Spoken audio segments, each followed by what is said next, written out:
wanaagsan idil ahaantiin baaqyaanta wadana kala xidhiidhay meel kasta naga daawanaysaan kuna soo dhawaada barnaamijka ka imanaya magaalada Bristol ee wadankan Ingiriiska halkaas oo lagu xusayo maalinta qarannimada Soomaaliland ee 18 May inkastoo xuska 18 May la xuso waqtigiisa haddana waxaad moodaa maadaama ay xaflado badan jiraan dadka reer Soomaaliland ay ku badan yihiin qurbaha in maalmo la isiisiyo waxaan halkan lagu sii xusayaa magaalada tan Bristol 16 sida la ii sheegay qabanqaabiyaasha xafladani xildhibaan hibaaq iyo waliba munaga muujasada ay xaqiijiyeen waxa halkan ka dhici doonto waxaan hore u dhicin marka mar dhow waxa halkan la saari doonaa calanka Somaliland calanka soo qaaday kala ii qotomi aan qumaaju daawada qaydadkiisa badan alla qiimo weyna muxuu qurux la luudaya maqawska samada jooga iyo qurux dabiiciya mashaaco soo bixiya shaaci waa baraa sharaf weyna mashanbu ka kooban yahay haddii aan sharaxa loonankiisana sheeka dheer ka galo casaanku ma cadaabtii loo mutiyo dhigi loo cabaa cadaanku ma cilaaqaad cidii naga rabtiyo nabadda caamaba akhdarku ma cagaarka soo bixiyaba dunida oo camiran ma magici ilaahay oo mudan ayaa ku qoran iyo muxubada kaanu qabay maxamedow rasuul saacadu waxay ku beegnayd abaaro labadii duhurnimo ee saacada wadankan Ingiriiska 16 May ee sanadkan 2014 markii City Councilka magaalada tan Bristol la hor qotamiyay calanka Somaliland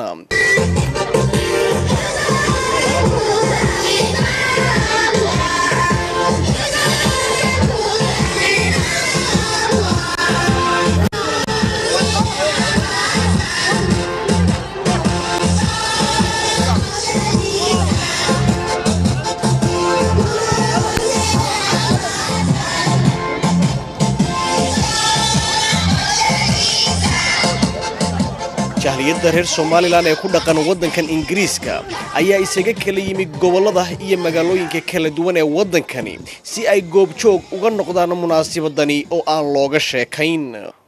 marwa muuna cabdi gamuute iyo xildhibaan hibaaq ayaa suura galiyay ilaahayna ku guuleeyay qabsoomida xuska maalintani ee ka qabsoontay laguna banaan baxay fagaaraha ka horeeya City Councilka magaalada Bristol soo qabanqaabiyaasha munaasabadani oo iga waramayay hawshii ay u soo mareen ayaa waxay yiraahdeen sida tan iskuul maxamedow waxaan maray 3 bilood ka hor waan kula sheergaray anay siri ahayd ilaahay ma hada ka gaadhay way suurta gashay afar habeen baan soo jeeday markaan ogaaday inaan leeyahay quwad magaaladan aan samayn karo I make it possible hibaaq caawimada la'aanteedna ma samayn kareen marka waxaan leeyahay dadkeena anaga dumar haddaan samaynay rag maxay idinku dhacay you can do it assalaamu calaykum dhammaan reer Somaliland adduunyada meesha joogaanba wayduna aragtiin haddaanu nahay reer Bristol Somaliland wanaaga maanta aanu samaynay insha Allah waxaanu rajaynaynaa magaalooyinka kalena inay nagu daydaan waa farxad runtii aad iyo aad u weyn oo cid kasta u weyn aniguna hawsha xildhibaan ahaan maanta aan soo qabtay maan soo qaban karin la'aanta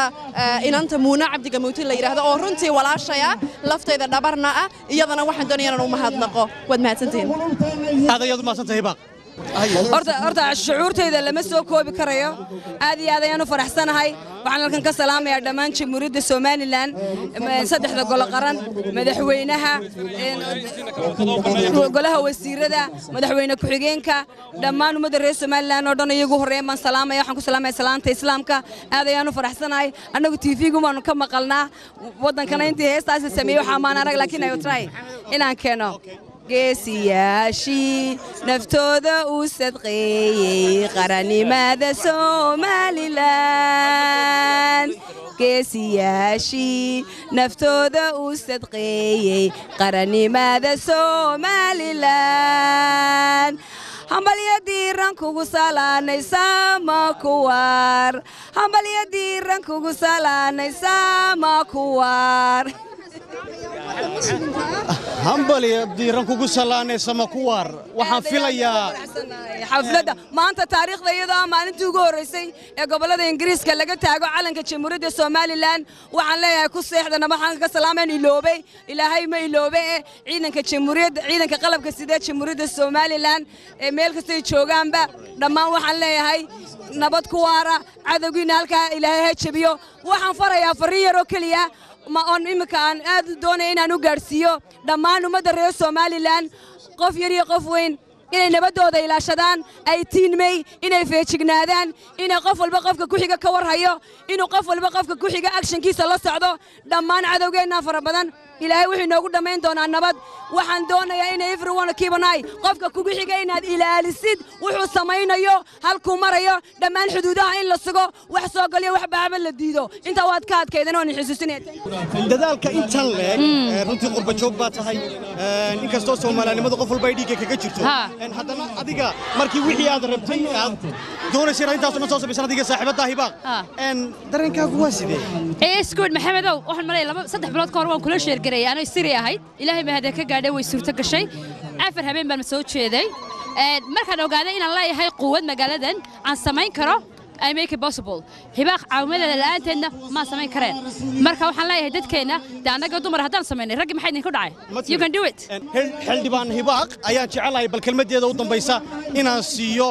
calanka wali ma saaran yahay horta wali uu saaran yahay assalaamu calaykum dhammaan reer Somaliland adduunyada meesha joogaanba wayduna aragtiin haddaanu nahay reer Bristol Somaliland wanaaga maanta aanu samaynay insha Allah waxaanu rajaynaynaa magaalooyinka kalena inay nagu daydaan waa farxad runtii aad iyo aad u weyn oo cid kasta u weyn aniguna hawsha xildhibaan ahaan maanta aan soo qabtay maan soo qaban karin la'aanta inanta Muuna Cabdiga Muuti la yiraahdo oo runtii walaashaya laftayda dhabarna ah iyadana waxaan doonayaa inaan u mahadnaqo wad mahadsantiin aad ayaad u mahadsantahay baaq in allaaleeyo inta xil Somaliland ka haysana waan salaamayaa anigoo ah Suldaan Axmed Diiriyo Guuleed oo qurba joogta ah insha Allah taala waxaan rajaynayaa inaynu si dhaqso ah isugu iman doonno haddaynu haddii idin kale yahay ummadda Somaliland iyadoo calankaasoo adduunku ictiraafa inaga dhex bigbig leeyahay wasalaamu calaykum waraxmatullaahi wabarakaatu suldaan waxaa imika si toos ah lagaaga daawanayaa adduunka oo dhan Home Cable TV waxaad tahay suldaanka qurba joogta Somaliland suldaan sidaad u aragtaa xafladani in calankii Somaliland adigoo magaalo wadan qurba jooga oo gadaashaada ka babanayo aad iyo aad bay ayay qiimo weyn ila tahay waxaan u arkaa farxad weyn oo aan la koobi karin waxaan adduunka hore uga dhicin anigoo maanta Bristol jooga dalka Ingiriiska oo maanta calankii Somaliland dushayda laga taagay waxaan u arkaa wax aanan horena u arag intaan noolahayna aan isleeyahay malaadib u arki maysid ayaan u arkaa farxad iyo qiimiya waayay imika xafladda la soo gabagabeeyay kugu soo noqon doona suldaan safiirka wareega ee Somaliland mudane Kaysar oo isagu magaalada tan Bristol degan ayaan jecelahay bal inaan fariintii uu halkan u marinayo dadka reer Soomaaliland isagana aan siyaan ku soo dhaweey waxaan ku faraxsanahay hawshan maanta halka ka dhacday ee jaaliyada reer Soomaaliland oo konsular Ribaaqi oo horeeyaan Muuna Cabdi Gabuute ay ka soo shaqeeyeen hawl balaaran oo si toos iyo si aan toos ahayn looga shaqeeyay ahayd dhammaan dawladda reer Soomaaliland way ku hambalyeynaysaa wasiirka arrimaha dibadda iyo wafdiga iman kara lahaana hawlo kale oo qaran bay ayay ku raageen waxaan aad iyo aad ugu mahadnaqayaa jaaliyada oo dhan anigoo ku hadlaya magaca madaxweynaha Jamhuuriyadda Soomaaliland magaca dawladda reer Soomaaliland waxaan hambalyo kaliya laabo u diriyay dhammaan jaaliyada reer Soomaaliland reer Bristol ee hawshan lixaad kale ka qayb qaadatay waanu ku faraxsanahay aad iyo aadna waxaan leenahay looga shaqeeyo midnimada reer Soomaaliland waa isku mid dalkeenu horumar buu gaarayaa halkan waxaan ka salaamayaa dhammaan shacbiga reer Soomaaliland 3 guurada ka soo wareegtay madax bannaanida qarankeena aad iyo aadna walaal mahadnaqayaa dadkoo dhan iyo cidda ka soo qayb gashaba aadna walaal faraxsanahay thank you waxa weeye run ahaantii maanta waa maalin aan oran karo hore inoomay soo marin waa maalin aad iyo aad u qiimo leh waa maalintii qarannimada Soomaaliland ee 18 May waa maalintii ugu horeysay ee magaalada UK calankii Soomaaliland laga taago waxa weeye waxaan ugu bushaaraynayaa dadweynaha reer Soomaaliland in hawlo badan oo hadda gacanta aanu ku hayno oo aanu rajaynayno in ay ilaa 6 magaalo oo kale iyana ay sidan oo kale hawlahan oo kale lagu qabto oo ictiraafkii ay shafiil inoo bilowday ay saba socdaan aad iyo aad waxa aan halkan ka hambalyeynaya oo ka salaamaya oo ka bogaadinaya dhammaan mujtamaca reer Soomaaliland meel kasta ay joogaan waxaan ka imid West London Bristol waan joogaa maanta shucuurteeda lama qiyaasi karayo waxaan taaganahay maalintii laga taagay Burco 18 May ee 1991 sidii xadaaradaydu ay ahayd ayaan maanta taaganahay oo maalinta 18 May ee Bristol anigu ma jirin laakiin maalinta adigu ma jirin wadanahaaga laakiin maxay anigu waan jiray waana joogay waana ku faraxsanahay magaalooyinka kalena sidaas leeg ayaan u rajaynaynaa aad dad walaal muuna maasanta adiga mudan maxamed waxaan ku leenahay qaranimo maxaa la yiraahdaa dhalasho farxadeed I don't know ma wasiday tahay waa tahay hay salaam shucuurtayda maanta lama koobi karo maanta aad iyo aad baan u faraxsanahay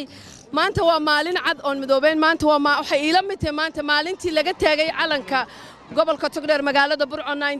1991 May ee uu maanta ka taagay Cabdiraxmaan Maxamuud Axmed Cali isagoo oo wata ciidamadii jabhadda SNM ayay maanta ila mid tahay aad baan u faraxsanahay shucuurtaydu aad iyo aad bay maanta u kacsan tahay ilaahayna waxaan ka rajaynayaa saa maanta calankeena loo taagay mar walba inuu u muuqdo hirgalo ayaan ilaahay uga rajaynayaa mujaahidiintii dhimatayna ku soo halgantina ilaahay u naxariisto inta noola waxaan leeyahay hambaliyo maanta guul baynu gaadhnay waad aragtaan reer Soomaaliland qarannimada Soomaaliland waa mid inaynu isku duubnaano oo aynu kala bixno cadawga shisheeyaha inaga soo waa inaynu iska qabanaa Soomaaliland ha noolaato dhammaan ummadda reer Soomaaliland meel walba ay joogto waxaan leeyahay hambaliyo waana idin salaamaya guul baynu horta waxaan jecelahay markuu horeysa dhammaan shacabka reer Soomaaliland waxaan ugu hambalyeeyaa xuska 18 May ay Soomaaliland ay qaan gaadhay waxaan kaloo leeyahay gacmaha la isqabsado meel kasta ay Soomaaliland joogtaba qarannimada iyo magaalnimada hal muujiyo waad maadsantahay waxa igu maqaalo ah wasiirka arrimaha dibadda ee Soomaaliland wuxuu ku sugan yahay wadankan Ingiriiska munaasabadan ee aadka u ballaaran ee halkan ka dhacaysana ma ahayn wax uga dhacay guud ahaanba aan idhaahdee hore qurbaha waxay ahayd munaasabad ku weyn dhammaanba dadka reer Soomaaliland meel ay joogaanba sida ay sheegayaan qabanqaabiyaasha xafladan iyadoo ay wada hadleen madaxda reer Soomaaliland ee joogta wadanka ee u timid xuska qarannimada Soomaaliland waxaad moodaa inaanu ka soo qayb gelin wasiirka arrimaha dibadda ee Soomaaliland ilaa haddana wax cudurdaara sida ay noo sheegeen qabanqaabiyaasha xafladani looma sheegin laakiinse waxaa filaya inay tahay maalintan qarannimada Soomaaliland maalin xisbiyada haddii lagu kala duwan yahay iyo wax kastoo lagu kala duwan yahayba dadka reer Soomaaliland ay u siman yihiin in si gaar ah loo xuso waan jeclaa inaan soo gabagabeeyo laakiinse fariimaha iga imanaya dhanka dadka reer Soomaaliland ayaa waxay leeyihiin hala sii wado aniguna waan wadi doonaa intii karaankayga carruurta yar halkan joogta adeero Soomaaliland magaca Yaxye hello Yaxye say Somaliland thank you Yaxye waa tahay waa yahay bal waxaan jecelahay ninkan odayga ah oo ciidamada sugayay nabadgelyada ee suura geliyay inay xafladan ay si habsamiyo u socoto rabshado iyo dhibaatooyinna aanay ka dhicin ayaan jecelahay bal isaguna ku soo dhawow inkastoo aan ku fiicnayn dhanka darajooyinka ciidamada ma taliya tahay ma kabtan baa tahay ana waxaan police community support officer okay magacayga waa Cabdilaahi Maxamuud Yuusuf waa tahay sida inaga codsadeen walaalaheena reer Soomaaliland waxa aan hawsha u qabanqaabiyo oo dhaxgalay dhinaca booliska sidii ay xoog dalku xagga u yimaal lahaayeen waxna uga qabanayaan amni u sugi lahaayeen laakiin waxa markii hore aad noo cajabisoon uga helay saraakiisha booliskuba sida ay dadku iyagu isku qabanqaabiyeen already habsami wax kasta isku dabardeen security iyo sugan nidaamkiyo sugan anaku waan nimidnay waxaan nidho hadda wax dhacaan noo sheega hawshiyo badanka iyaga qabtay sida caadiga wax u qabata markaas iyaga kaliya Soomaaliland marka wad maasantiin aad والله تريق بعض ما صنتهاي نقول رأي محمد ما هذا نقيا دمان شعب كرير سوماليلاند جودهان ملك استيشوغان وحليه همبليو وتاريخ السوماليلاند وحكو عصب مانتا إن نقطش في المجال اللي بعد عالم كسوماليلاند وكبر بنايو مانتا ناي تايل حياته من كبيش مي أو يهرنعو تاي حسك يدين مي آديات بعض ما هذا نقيا سوق بنقابياش سؤال تريق رنتي سؤال شادي ودي سي وسير قارما دبدة محوجة سوق يبقى وقال كاك حكوكو دنبيي waxaan ognahay inay jirto wafdi uu hogaaminayo wasiirka arrimaha dibadda oo jooga London aniga waxa igu maqaalo ahaa sidaan ku ogaa inay imanayaan shalayto laakiin waxaan maqnaynaa xalayto xilli dambe ay kansaleen inay halkan yimaadaan anigu ka gudoomiyahan ururka Western Somaliland Community anigoo ku hadlaya afkooda waxaan u arkaa inay ahayd runtii decision ay qaateen madaxdaasi sababo kasta oo ay iyagu ku sababeynayaan laakiin waxaan oran lahaa anigu waxa qurux badnaan lahayd tiriga oo sidaad aragtid wafdigaasi maanta inay ka soo qayb galaan oo ayagu gacantooda caalanka ay ku saaraan laakiin nasiib darro ma ay dhicin way ku guuldareysteen inay markaasi ka soo qayb galaan waxaan leeyahay laakiin shacabka reer Soomaaliland qadiyadeenu ma dabrana qof runtii markaasi ama wasiiro oo meel ka baaqday iyo mid kale xildhibaano meel ka baaqday sidaad aragtaa shacabka reer Soomaaliland baa iska leh iyagii baana ilaashanaya dawladdana waxaan rajaynayaa inaanay kolley aanay dadkeeda runtii ka soo horjeesanayna ay duruufo gaar ah ay markaas ay sheegteen aad iyo aad baad u mahadsantiin aniga walaal waxa la yiraahdaa Amran Xaaji Ciise waxaan aad iyo aad ugu hambaleynayaa maalintan quruxda badan ee aad iyo aad loo wada faraxsan yahay waxaan u hambaleynayaa 18 May oo ah maalintii aynu xorriyadeena la soo noqonay waxaan leeyahay wadankeena horumar oo sii soco aad iyo aadna madaxdeena dhamaanteedba waan u hambaleynayaa madaxweynaheena iyo marwadiisa laakiin in yar baan walaal ka codsanaynaa aniga oo ku hadlaya magaca gabdhaha waqooyiga Hargeysa walaal waxa aan leeyahay Soomaaliland iyo gabdhaha badde waxaan leeyahay walaal waxaan leeyahay la isku dubna laakiin waxaan doonayaa qadiyada walaal suxufiga Yuusuf Cabdi Gaboobe in laga sii daayo jeelka walaal oo ay dawladda waxaan leeyahay wixii uu soo galay in loo aqoonsado mujaahidka oo la sii daayo isagoo reer Cabdi Gaboobe kuwii codka ugu badan ku jeedaan joornaalka laga qaado xayiraad yes ku sharaxnaan jiray haatuf mar walba markii ay dawladeenu soo baxaysay kuwii codka ugu badan keenayna yihiin ma gayaan in meeshooda la xidho suxufiga iyo inta la mid iyo suxufiyiinta dhammaantoodba hala soo daayo codkooda free speech aynu dimuqraadiyadda ku socono dimuqraadiyaddu ha jirto kaano ku hadlaya oo ah afayeenka garabka haweenka ee kulmiye waxaan halkan uga wada salaamayaa dhammaan xisbiga kulmiye inanba yar iyo weyn waxaan leeyahay wadada ceerigaabo waan ku guuleysanay meel wax walba waan ku guuleysanay qarannimada ha noolaato Soomaaliland dhamaantiin waad wada mahadsantiin markii hore afkii waxaan ku hadlayay qabanqaabada imkan aan ku hadlay afka ururka kulmiye waad mahadsantiin watay gudoomiyaha xisbiga wadaniga wadankan Ingiriiska ayaa halkan ka muuqda aan isagana bal jecelahay inaan fariintiisa siiyo bismillaahir rahmaanir rahiim horta magacaygu waa Xuseen Aadan waxaan salaamayaa dhammaan shacabka Soomaaliland ka soo qayb galay maanta xafladan sida aadka u quruxda badan leh waxaan si gaar ah u salaamayaa labadii hablood ka soo shaqeeyay maanta ictiraafkan ayna ictiraafayaan Bristol Council aad baan iyagana waan u salaamayaa anigu mid baan oranayaa aan markii doonayo inaan dadka Soomaaliland aan u sheego madaxdan ka soo qaybgelina waan sheegayaa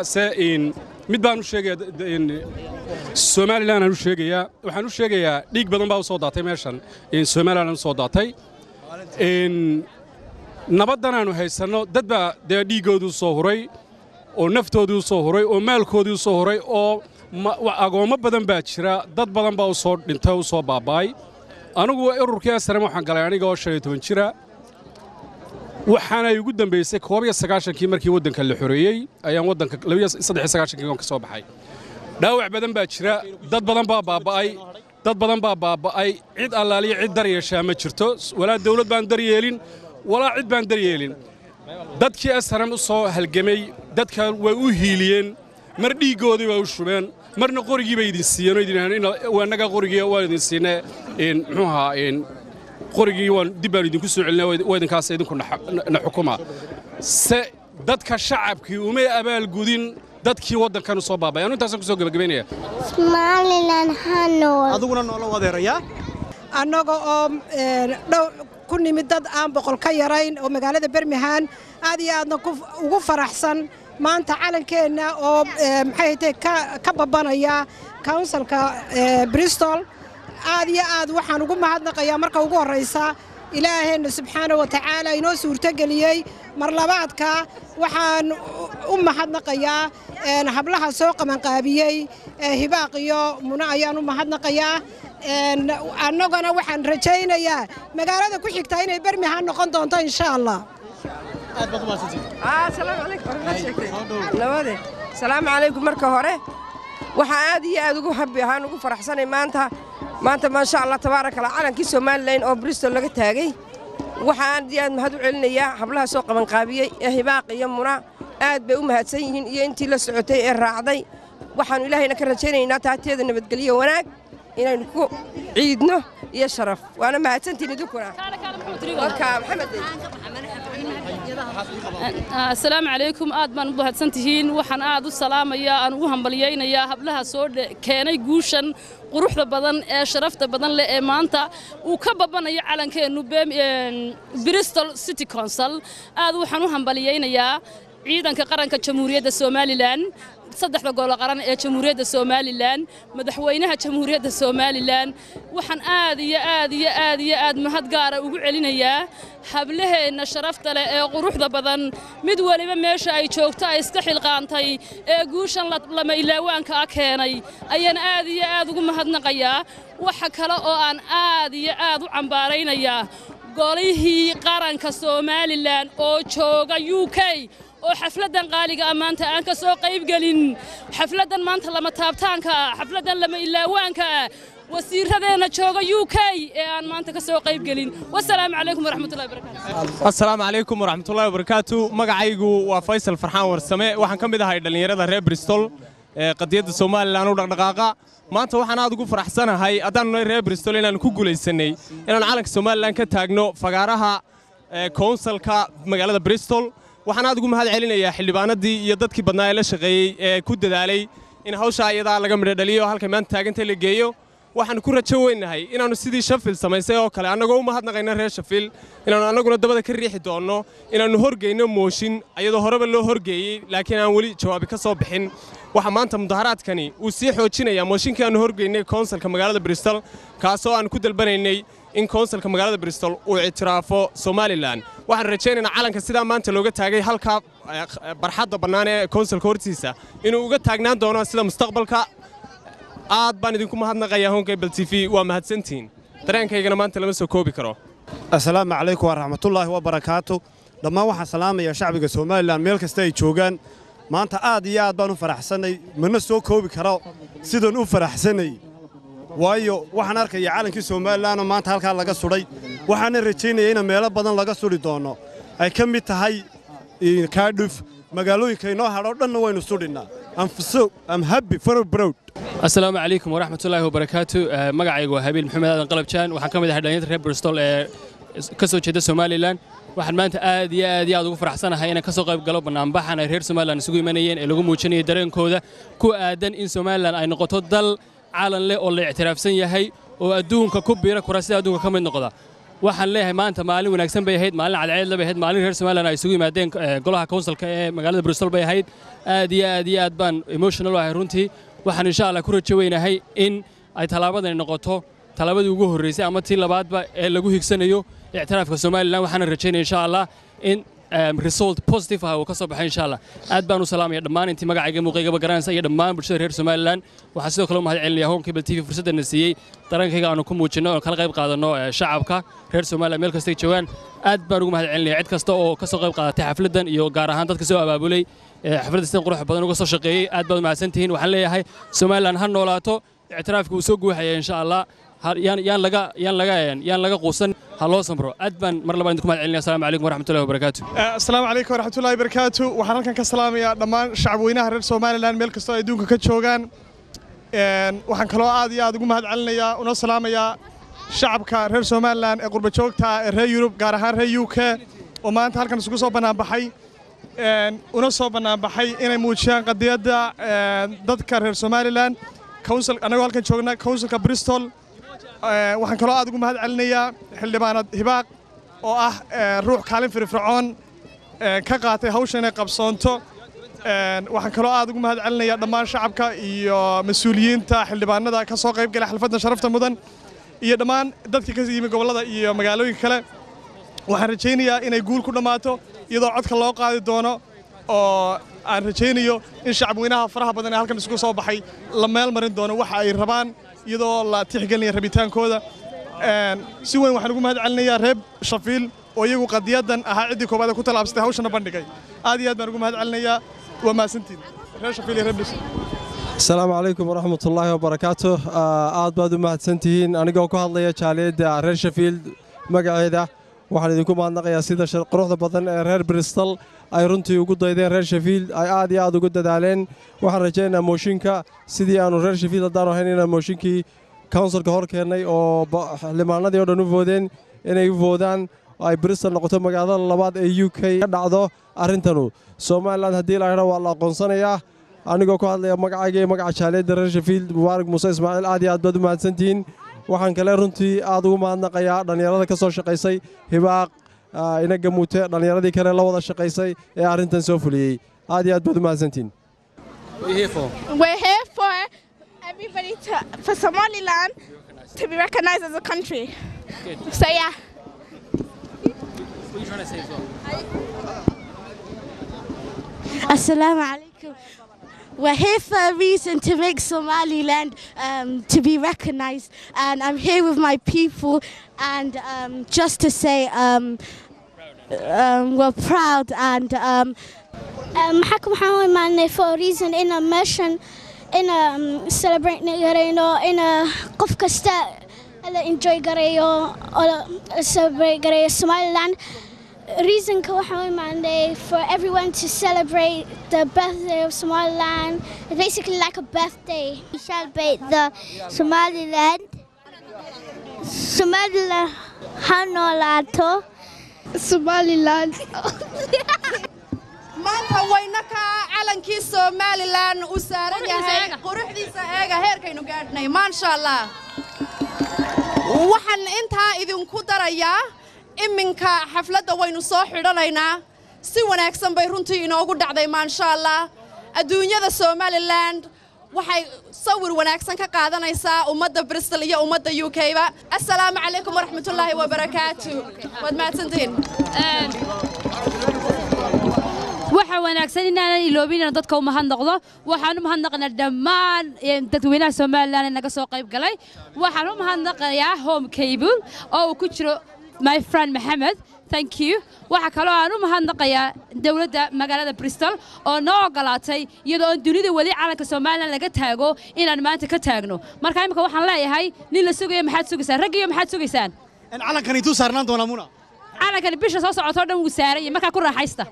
daawadana ku indhoogsada dadka ku indhoogsada samarka oo dhan waad arkaysaan daacadooyin ugu farxa waxaan ka baqayaa baan gaari Somaliland noqon laga dhaaqo waayo ma ee baagu umadu ka dhaxeeya laakiin waxaan muuqano